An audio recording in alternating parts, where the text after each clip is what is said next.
I remember people coming in from other communities, young people, marching and singing. Stavai, ponimaisa, rabochi narod. Stand up, working men, fight for your rights. I think that's, I said it right, I'm not sure anymore. And there seemed to be a good news, happiness. It didn't take long, however, after that, when we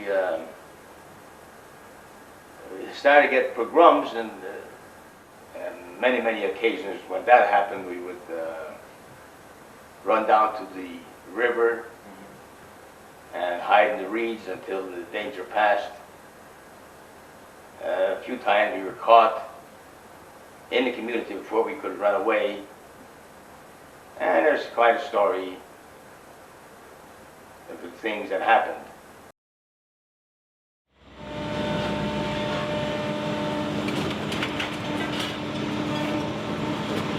You never know what you're going to get into when you're processing scrap metal. We were processing ATM machines. They were going through the line, getting chopped, and one machine in particular got chopped on that line, and $35,000 fell out of it. And it was the manufacturer of the ATM machine who said that that was a portion of about $500,000 that they had lost in machines that year. They were happy to get their $35,000 back. And there's days I feel very proud about what I do. There's days that I feel very challenged in what I do.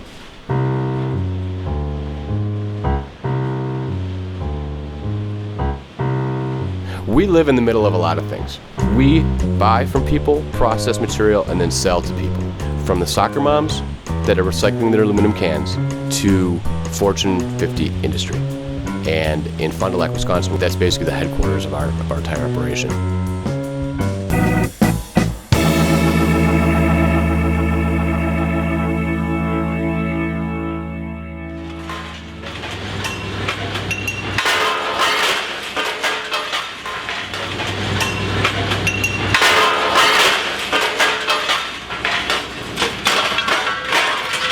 My grandfather is Edward Rudoy. He started life in Kanela, Ukraine. I'm not even sure if Kanela exists anymore. I've actually tried to look it up and I can't find it anywhere.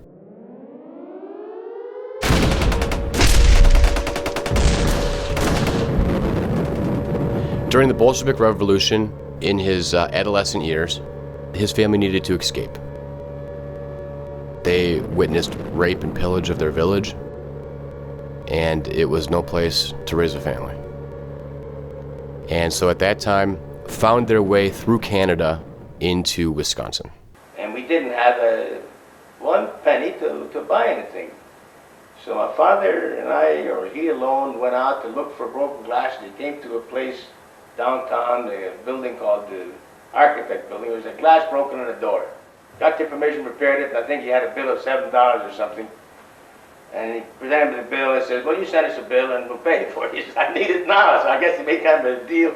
He gave him off a couple of dollars and got, so we could have the cash so we could have a meal. And I made up my mind, I think in those days, that if I was ever going to go into business, that I was going to be top dog. I was not going to play second fiddle to anybody. And that just kind of stuck in my mind. He had to quit school and helped his father support their family. He worked at the shipyards in Manitowoc, and he became a welder and was put into the nose cone of government submarines to do welding without a mask, with no protection from the welding gases and fumes. My grandfather Ed met a young lady by the name of Belle. Belle, who later became his wife, had a brother who was in the scrap metal business. And he introduced my grandfather to the business and knew of a company in Oshkosh called Block Salvage Company that was for sale. So with $3,500 and a generous loan from the bank, my grandfather was able to take the first step in owning his own business.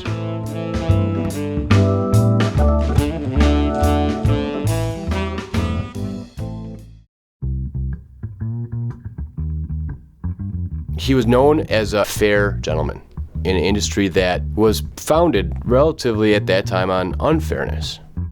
Our industry is based on weight. There's a lot of ways to manipulate weight, and so My grandfather, being a fair person, didn't play those games. And in 1964, he was given the opportunity to purchase the State Fire and Metal Company in Fond du Lac, Wisconsin. So this product here used to be your family's automobile. This is after it's been shredded and all of the other materials have been removed. This is the steel that's left over. These are your shredded cars.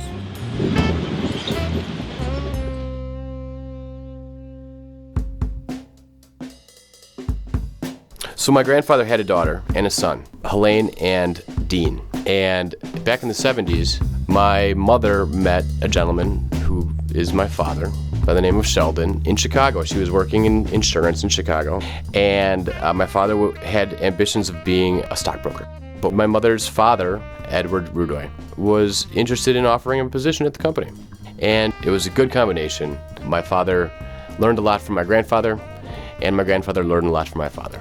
And over the period of my father's tenure as our president and CEO, he increased the business 10 times, from a $25 million company to a $250 million company.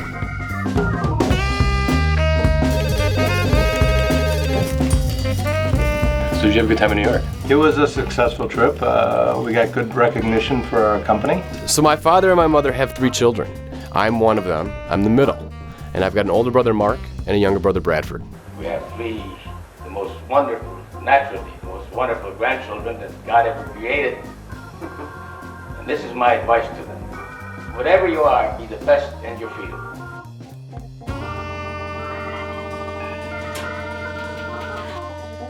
They never made us work in the business. They never had an expectation of us to take over the business. And so we never really thought as brothers that this was something that we would do together. So Mark and Sheldon got back from New York. They had a really good trip. We didn't make Scrap Company of the Year this year, but we got a good shot for next year. And I'm just happy that they had a good time and that they made some good networking connections. As a matter of fact, my father said, always, do what your heart tells you to do. Follow your dreams. Myself, I was attending the University of Denver. I was on a 5-year plan, and I was studying business. I didn't have any ambitions. I didn't know what to do.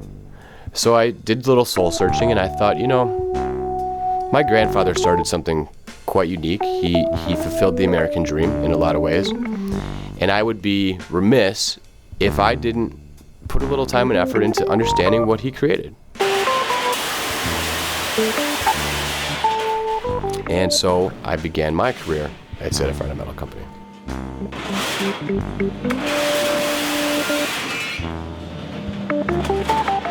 We don't make a product as a traditional product may look. We're working with raw materials and trying to refine materials we get down to usable purposes for our customers. And so three different product classes that business really deals with.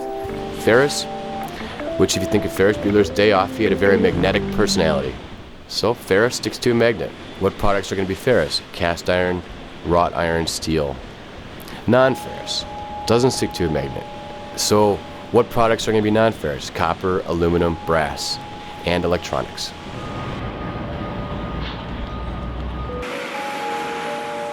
So we're here in New York City, and we're in a large metropolitan area that has a lot of different building materials that we're surrounded by, from fencing to sewer grates to buildings to infrastructure, even the stuff that's hidden beneath the facades of buildings that we can't see that holds the buildings up in place.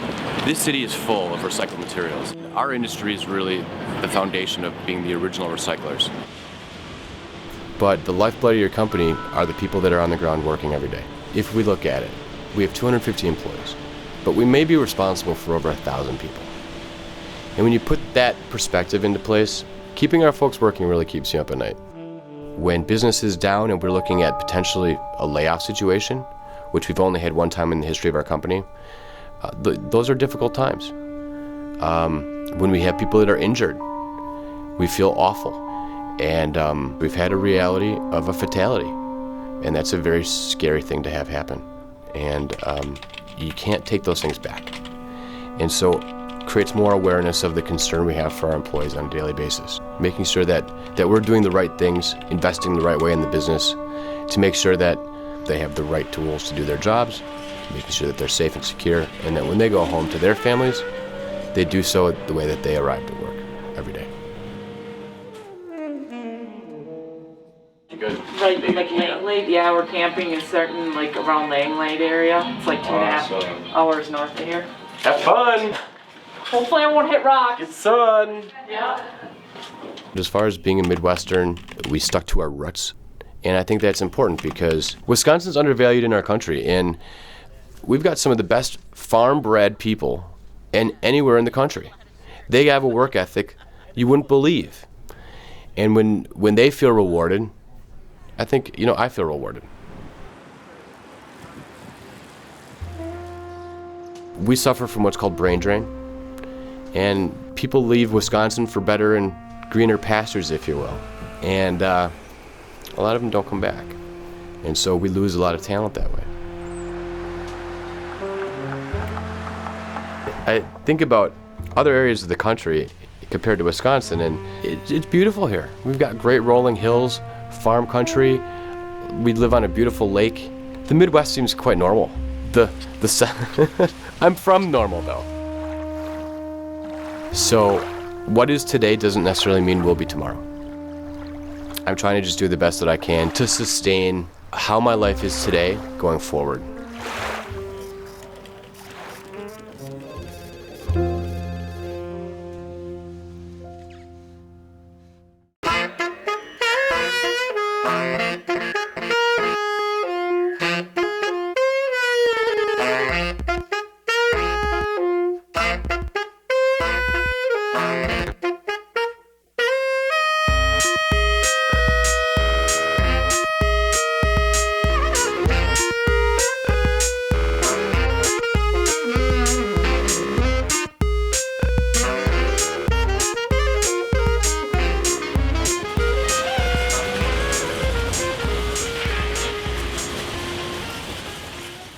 Lot more to tell, but you just can't go into everything. Yes? Okay. Oh, Yeah, that's good. Yeah, Very nice. yeah, very grateful, very thankful.